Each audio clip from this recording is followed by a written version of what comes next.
Hey there, Internet. Felix Finch here. Takeover Toronto just happened, and I'm here to give you my take on it. You'll notice I'm actually using my cell phone to record this. Some idiot left my tripod in Texas and my lighting rig and stuff, so need to kind of set up the studio here once I get back. My apologies. Before I go on though, this wrestling log from Cobra Clutch Zine is amazing. It's what I used to take my notes for Takeover. So these are kind of what it's gonna guide me. I love this thing. This is great, especially if you want to just like write down, take notes. If you want to review and remember, it works so much better for me than live tweeting because I can only tweet one thing at a time. It takes so long to type and I have to look up and down from the screen, whereas I can just kind of blindly write in here. It's awesome. I recommend it. I am dropping the link in the description below. So let's get on to Takeover. First up, we have the Street Profits against Undisputed Era's Fish and O'Reilly for the NXT Tag Team Championships.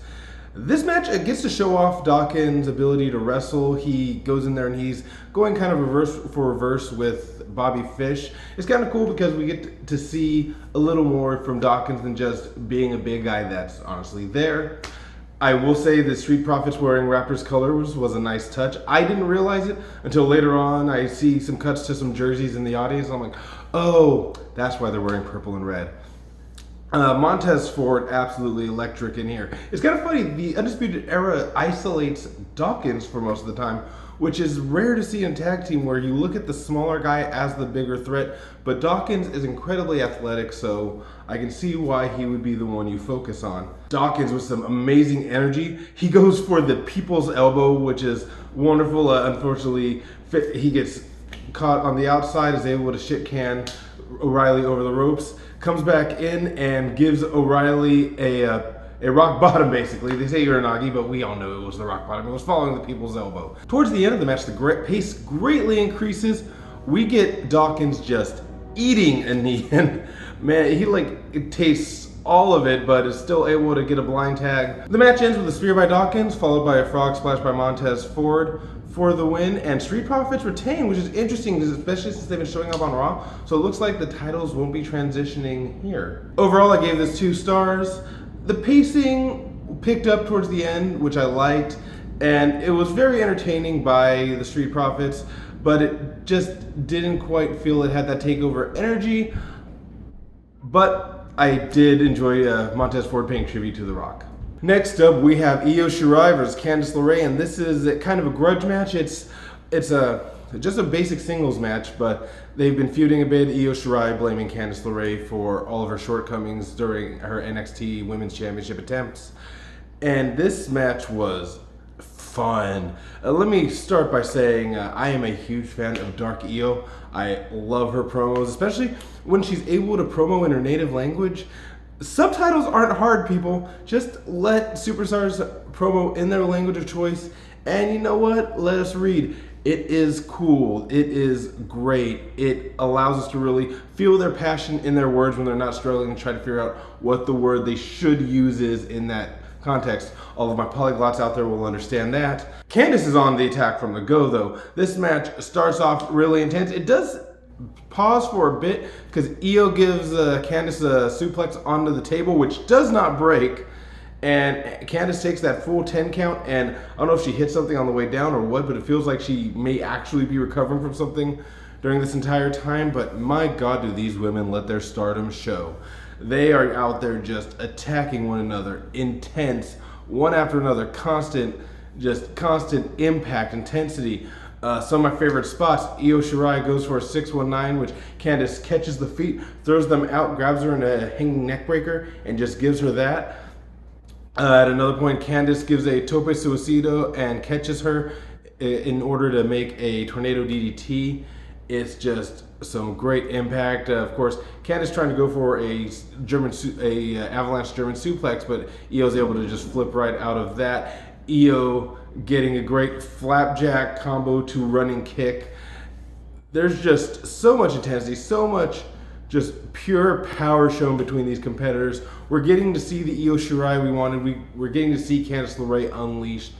This is just good shit, pal. towards the end, Candice LeRae is able to kick out of a butterfly backbreaker, which looked really great, followed by the moonsault. Kicks out of that, is the first person to kick out of Io Shirai's moonsault, but Io catches Candice in a Koji clutch and she passes out. This match was awesome. I loved it. From the go, like I said, just non-stop action. Okay, there was that tiny stop there at the beginning, but after that, this match just kept going. Both of these women just gave their all in that ring. Fully deserves the 4 stars that it gets in this case. And I absolutely loved it, have nothing bad to say. We do get a bit of an interruption as the NXT North American Championship match announcement is interrupted by Matt Riddle coming out and saying, bro, Killian Dane, what you doing? I want you to come out here and fight now. Killian Dane does come out. They're both in street clothing. They start brawling. Officials come out, break them up. There's a great bit with Matt Riddle just like destroying security, kicking one, giving the fireman's carry slam to another. Just, he's actually doing damage to security, slamming them around, throwing them around.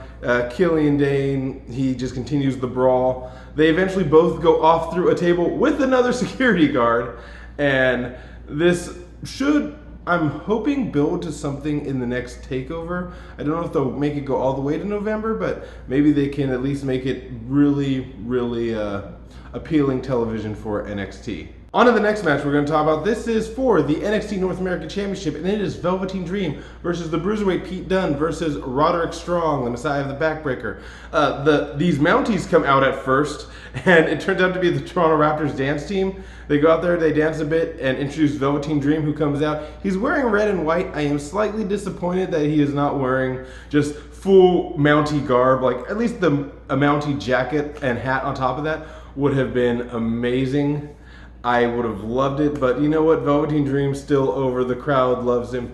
He comes out, Pete Dunne wearing a green and black singlet. And again, this is another match that goes from the go. I mean, the ladies set up a really high standard to begin with, but Roderick Strong immediately shit-canning Velveteen Dream, fighting with Dunne. Velveteen Dream came back in, shit-canning Roddy, who comes out, shit-cans Pete Dunne, gets back in, fights Velveteen Dream. It is just back and forth. This is one of the best triple threats I've seen because everybody kept looking strong here, no pun intended on Roderick Strong. There's opportunities at every end for each of these individuals, and their styles just meshed so well. Pete Dunne's, of course, very strong British, his British strong style. Roderick Strong's, basically Ring of Honor style, and Velveteen Dream's just athletic entertainment. A great Mauro Ranello's Call of the Night comes in this match when Pete Dunne tries to give a bitter end to Velveteen Dream, who reverses it into his little crawl back taunt, but Roderick Strong grabs his legs and slams him into, pulls him back into the ring post, to which Mauro Ranello says, "And in this home of the Toronto Raptors, nothing but nuts." And I lost it for longer than I like to admit that I should have. Velveteen Dream teases it a few times, but at one point he actually gets the sharpshooter on Roderick Strong there in Canada, which gets a great crowd pop. Pete Dunne does a top rope stomp onto Velveteen Dream to break it up and get Roderick Strong out of it. Roderick Strong and Velveteen Dream just start punching each other, and Pete Dunne, again, another just brilliant little moment. Pete Dunne just looks back, shrugs, and gets in. All three of them are brawling with each other. We get just a chain of signatures, reversals, just trying to get to that final point. At one point, Pete Dunne has the guillotine on Roderick Strong in the corner, and Roderick Strong tries to get into the corner to cut off to have him break the hold. But Velveteen Dream goes coast to coast with an elbow, just clears the entire length of the ring, landing that elbow on Dunne. It's a wonderful. Roderick Strong gives the end of heartache. He shit-cans Velveteen Dream, gives the end of heartache to Dunne. But as he's getting ready to pin Dunne, Velveteen Dream comes in, knocks him off, gets the pin. Velveteen Dream is your winner and remains the NXT North American Champion. And again, 4-star match, just wonderful. I loved it. I couldn't stop smiling in this match because it had everything that I like. It had entertainment, it had strong moves, it had intensity, it had a believable competition between three individuals that, honestly, any one of them could have walked out with a title. I thought it would have worked. Next, we have Mia Yim versus Shayna Baszler for the NXT Women's Championship. Mia Yim gets an entrance with a bunch of other baddies with her as the head baddie in charge. So we get a bunch of bandana and baseball cap wearing ladies out there along with her. Shayna Baszler comes out by herself. There's no Jessamine Duke to be seen, no Marina Shafir. The match starts out deliberately slow with Mia Yim kind of teasing Shayna Baszler.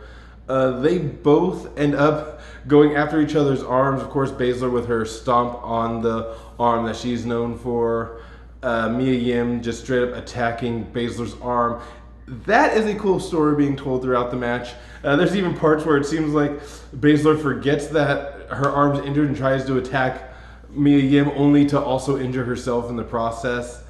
It's a very cool back and forth. At one point, the Kirifuda clutch is put on. Mia Yim manipulates the finger in order to manipulates the finger and hand in order to get out of the Kirifuda clutch, which I thought was a nice touch. There's a great part on the outside where Mia Yim traps Baszler's arm in the steel steps and just runs and kicks the steps, which I always loved the logic of that in wrestling of, hey, look, I didn't attack her with the steps. Her arm was there and I happened to hit the steps. It's her fault for having her arm there. We even get an arm trap top rope code blue from Mia Yim. And again, this looks like it's a very balanced match, but it looks like Mia Yim is going to end up with the win, especially when she escapes the Kirifuda clutch, because Baszler just can't do it with an injured arm, but Baszler instead does a guillotine choke with her legs on Mia Yim's head. Mia Yim taps. Baszler's the winner. This match only got 1.5 stars for me because, like I said, I enjoy the story of the match. I thought it was balanced, but there was something about their chemistry which just did not seem to play well with each other. They seemed to be a little out of step.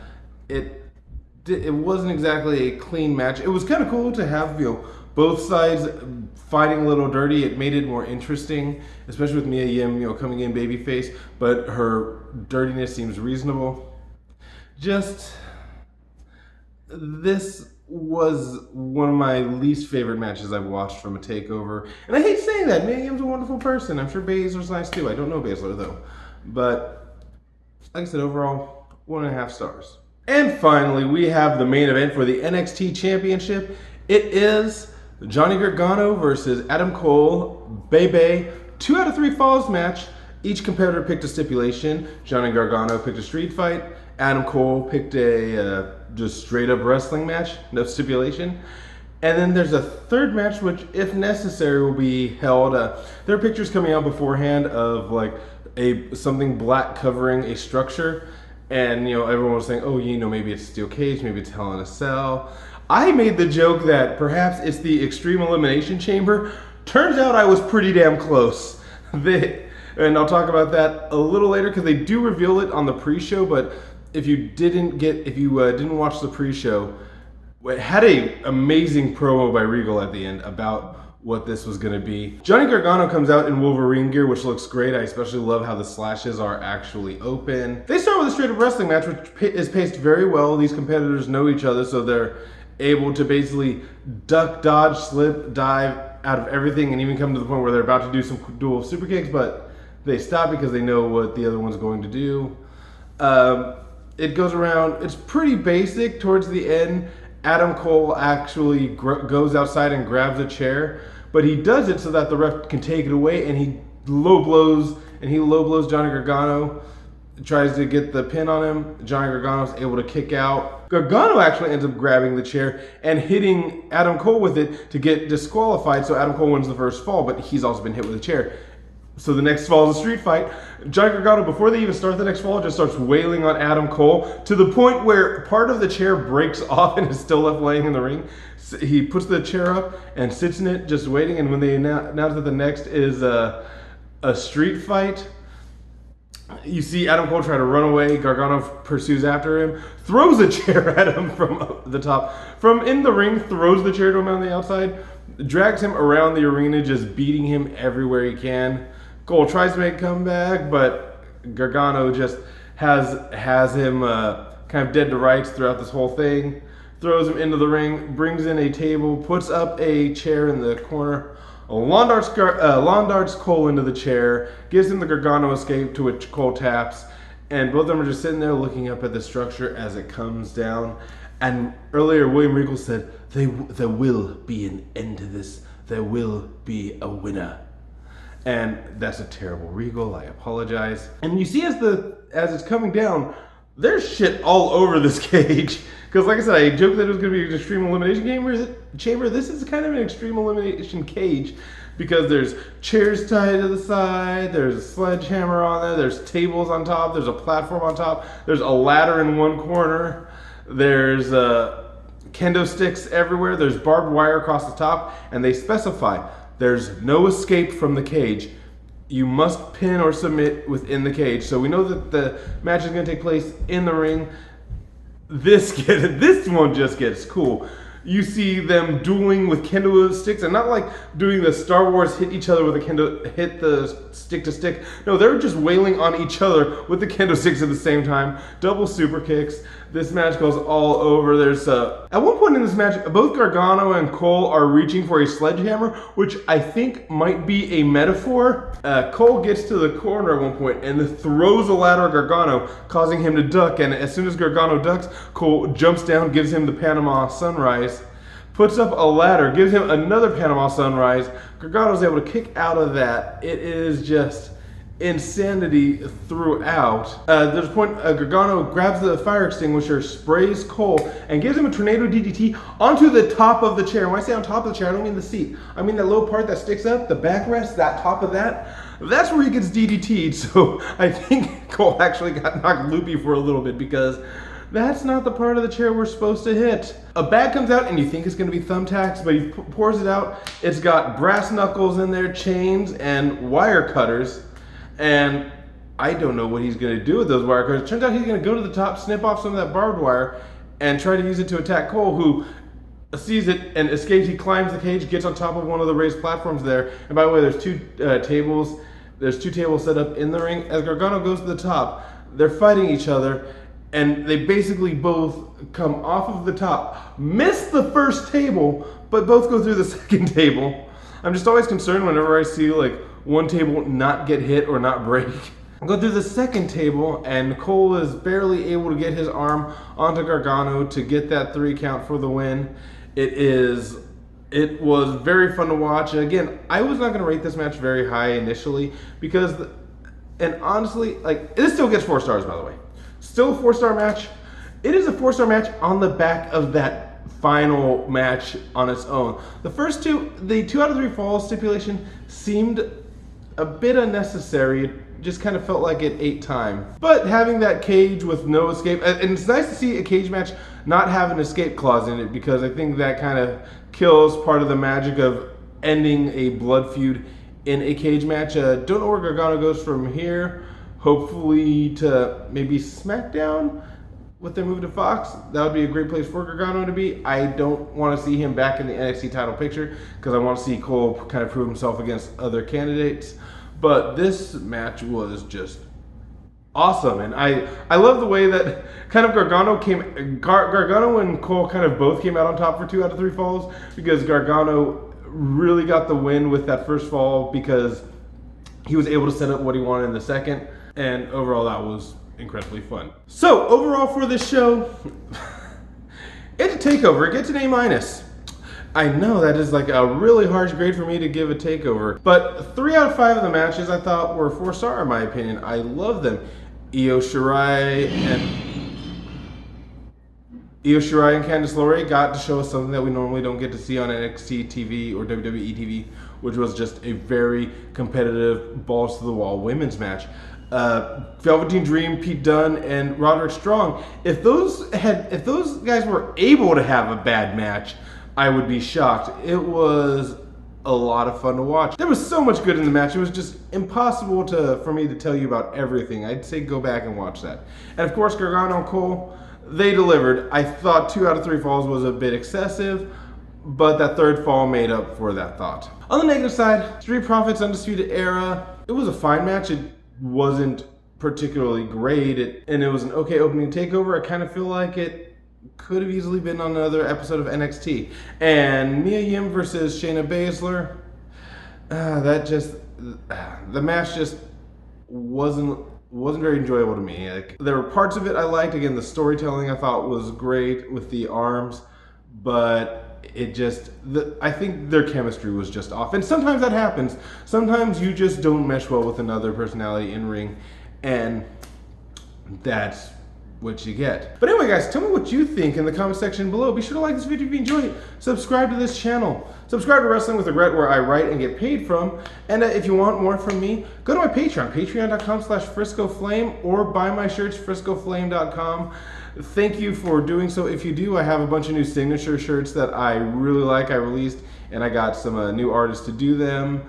And peace out, party people. I will see you next time.